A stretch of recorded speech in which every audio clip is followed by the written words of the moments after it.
এটা আসলে আমরা ভিজিট করলাম, দেখলাম যে আসলে এটা ওই যে স্কুল আছে, স্কুলে আসলে জানালা ভেঙে বা জানালা খোলা ছিল, ওই জানালার ফাঁক দিয়ে আসলে চটের বস্তা দিয়ে আগুন দিয়েছে। আসলে তো আমার ক্ষয়ক্ষতি হয় না, একটা বেঞ্চের উপরে লেখে শুধুমাত্র বস্তাটাই পড়েছে।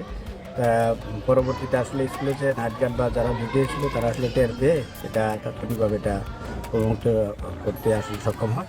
তেমন বড় ধরনের কোনো ক্ষতির সম্মুখীন হয় না।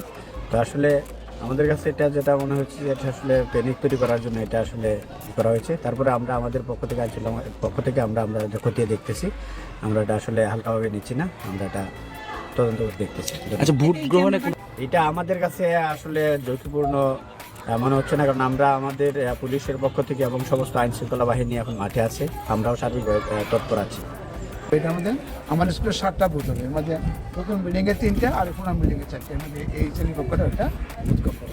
এটা আমি কি বলবো, এটা আমি তো বলার কিছু না, স্কুলের প্রধান শিক্ষক। ওখানে এটা কি নির্বাচনকে প্রতিহত করার জন্য করছে নাকি এটা আমি কীভাবে বলবো বলে, আমি তো শিক্ষক মানুষ, আমার তো এই সম্পর্কে আমার কোনো আইডিয়া নেই। তো স্কুলে 9 বছর ধরে আসছে, এখানে আমি আসার পরে তো কয়েকটা নির্বাচন হয়েছে, আমি কখনো শুনি না এরকম ঘটনা। আপনি কি মনে করেন যে ভোট বানচাল করার জন্য এরকম করছে? আমার মনে হয়েছে এটার জন্য, নাহলে তো এরকম করবে কেন? কি মনে হয়? আমার কাছে মনে হচ্ছে যে নির্বাচন, এই 12 তারিখে নির্বাচন যদি এই কাজটা করি, তাহলে যাতে মানুষ ভয়ভীতি পায়, এইরকম জন্য এই কাজটা করতে পারে।